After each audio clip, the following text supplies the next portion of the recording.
সাল্লাল্লাহু আলাইহি সাল্লামের জামানায় তিনি জীবিত ছিলেন, সেই সময় আলকামা নামক যে ব্যক্তি ছিলেন তার জবান থেকে যখন কালেমা আসতেছিল না, কালেমা তাইবা আসে না, জিকির আসে না, শাহাদাত আসে না, তখন তার স্ত্রী বুঝতে পারলেন না, হারে এই অবস্থায় আমার স্বামী যদি মারা যায় তাহলে তো নিশ্চিত সে জাহান্নামী হবে। কারণ আমার স্বামী কোনোদিন নামাজ কাজা করে নাই, আমার স্বামী কোনোদিন রোজা কাজা করে নাই, আমার স্বামী কোনোদিন দান খয়রাত থেকে পিছনে থাকে নাই, আমার স্বামী কখনো হজ করার থেকে পিছনে থাকে নাই। আজকে আমার স্বামীর জবান দিয়ে কালেমা নসিব হয় না, রাসূলের ভাষ্য অনুসারে ওই ব্যক্তি জাহান্নামী হয়ে যাবে। বলেন ঠিক কিনা?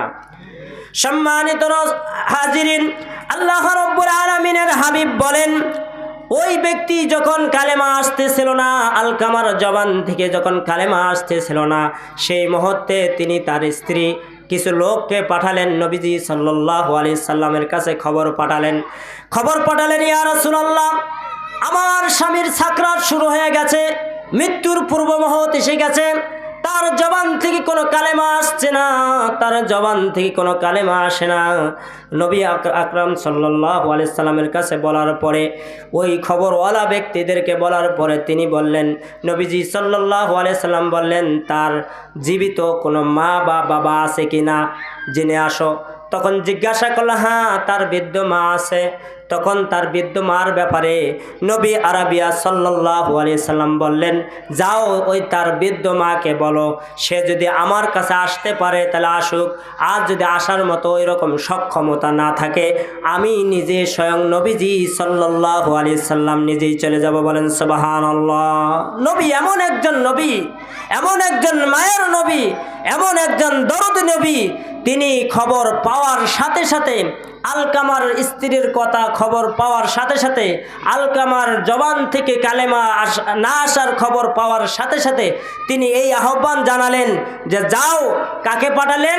হযরতে বিল্লাল ইবনে আম্মার, ওনাকে পাঠালেন যে যাও দেখো আলকামার জবান থেকে কালেমা আসতেছে না কেন, যাও সেখানে যা দেখে আলকামার পাশে গিয়ে এতভাবে তাকে কালেমা পড়ানো হচ্ছে, ইস্তেগফার পড়ানো হচ্ছে, জবান থেকে কোনো কিছু আসে না, আওয়াজ হয় না। তখন আলকামা, তখন এই আওয়াজ না আসার ফলে আল্লাহ রসুল সাল্লাল্লাহু আলাইহি সাল্লাম তো আদেশ করেছেন, তার মাকে যা বলবা, যদি সে আসতে পারে আসবে, না হলে আমি সেখানে যাই তার কাজটা আমি সমাধান করে দিব।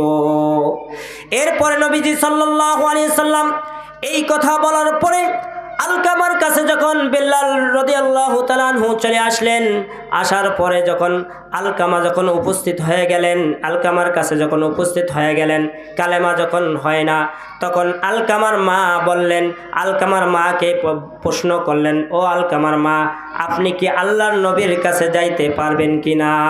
আপনি কি আল্লাহর নবীর কাছে যাইতে পারবেন? তখন আলকামার মা উত্তর দিলেন, বসেন। আলকামার মার উত্তর দিলেন, কি উত্তর দিলেন জানেন?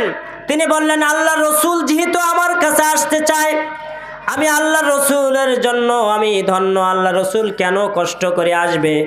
আমি স্বয়ং নিজেই আমি আল্লাহ রসুলের কাছে যাব। বলেন সুবহানাল্লাহ।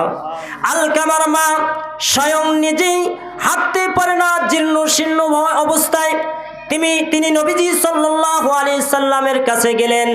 যাওয়ার পরে নবীজি সাল্লাল্লাহু আলাইহি সাল্লামের কাছে পৌঁছার পরে নবীজি সাল্লাল্লাহু আলাইহি সাল্লাম প্রশ্ন করলেন, ও মা, বলো তো, সত্য করি বলো তো, আলকামার জবান থেকে কালেমা আসতেছে না, কারণ কি? তোমার কাছে কোনো খবর আছে কিনা, তুমি সত্য করি বলো। নবীজি সাল্লাল্লাহু আলাইহি সাল্লাম আলকামার মাকে প্রশ্ন করার পরে আলকামার মা বলল, আল্লাহর রাসূল, আমাকে বলতে বড় লজ্জা হয়, আমাকে বলতে বড় লজ্জা হয়। আমার সন্তান আমার গর্ভধারণ করে 10 মাস 10 দিন তাকে রেখেছি, 10 মাস 10 দিন তাকে পেটে রেখেছি এবং 30 মাস পর্যন্ত স্তন দান করেছি। কষ্ট করে ভিজা জায়গায় আমি শুয়ে থেকেছি এবং শুকনা জায়গায় ছিলাম, কিন্তু তারপরও আমি সন্তানের প্রতি অসন্তুষ্ট নই। কিন্তু তার স্ত্রী আমার ওপর প্রাধান্য দিত এবং তার স্ত্রীকে অর্ডার করতো, আমাকে কষ্ট দিত, এটাই তার অপরাধ, আর কোনো আমি অপরাধ দেখি না। নবীজি সাল্লাল্লাহু আলাইহি সাল্লাম বললেন, ও আলকামার মা, তাহলে আপনি আপনার সন্তানকে ক্ষমা করুন। আপনি আপনার সন্তানের জন্য ক্ষমা দৃষ্টিতে তাকান, ক্ষমার জন্য দোয়া করেন। যদি ক্ষমার জন্য দোয়া না করেন তাহলে আপনার সন্তানকে জাহান্নামে দেওয়া হবে। নবীজি সাল্লাল্লাহু আলাইহি সাল্লাম বেলাল রাদিয়াল্লাহু তাআলা আনহুকে ডাকলেন এবং বললেন, ও বেলাল, তুমি ওই বিদ্যার সামনে কিছু খড়ি সংগ্রহ করো। কিছু খড়ি লাকড়ি সংগ্রহ করা হলো। লাকড়ি সংগ্রহ করার পরে ওই বিদ্যার সামনে নবীজি সাল্লাল্লাহু আলাইহি সাল্লাম তিনি তার সামনে যখন লাকড়ি সংগ্রহ করলেন, বেলালকে বলেন আগুন জ্বালাও। বেলালকে বললেন আগুন জ্বালাও। এরপরে বিদ্যা বলেন, ইয়া রাসূলুল্লাহ, আপনি এই লাকড়ি এই আগুন দিয়ে কি করবেন? নবীজি সাল্লাল্লাহু আলাইহি সাল্লাম বললেন, এখন এই আগুনের মধ্যে আলকামাকে পোড়ানো হবে, এই আগুনের মধ্যে আলকামাকে দেওয়া হবে। তখন বিদ্যা বলেন, ওগো আল্লাহর রাসূল, আমার কষ্টর সন্তান 10 মাস 10 দিন যাবৎ তাকে পেটে ধারণ করেছি, তাকে 30 মাস পর্যন্ত তাকে স্তন দান করেছি। ভিজা জায়গায় তাকে না রেখে আমি শুকনা জায়গায় তাকে রেখে আমি ভিজা জায়গায় রেখেছি, আমার কোনো আপত্তি নাই। আপনি আল্লাহর রাস্তায় আমি আমার সন্তানকে মাফ করে দিয়েছি, আপনি আমার প্রতি রাজি এবং খুশি হয়ে যান। বলেন সুবহানাল্লাহ। যখন আলকামার মা রাজি এবং খুশি হয়ে আল্লাহর দরবারে দোয়া করছে, আল্লাহ, আমি আমার সন্তানকে যা করেছে আমি এটা চাই না, দেখি না, ইতিপূর্বে যা হয়েছে সব আমি কবুল করে নিলাম, সেটা মেনে নিলাম। আল্লাহ, আপনি আমার সন্তানকে মাফ করে দেন। আল্লাহ, আমার সন্তানকে এমন অবস্থায় রাখিয়েন না যাতে করে জাহান্নামের কারণ হয়ে যায়। নবীজি সাল্লাল্লাহু আলাইহি সাল্লাম বিদ্যার এই কথা শুনে খুশি হয়ে গেলেন। বলেন সুবহানাল্লাহ। নবীজি তার কথা শুনে, তার বিদ্যার এই আচরণ দেখে নবীজি সাল্লাল্লাহু আলাইহি সাল্লাম খুশি হয়ে গেলেন। সম্মানিত হাজিরিন, কেউ যদি কোনো দোষ করে, ত্রুটি করে, আপনাকে কষ্ট দেয়, আপনি মাফ করে দিবেন, আল্লাহ রাসূল খুশি হবেন।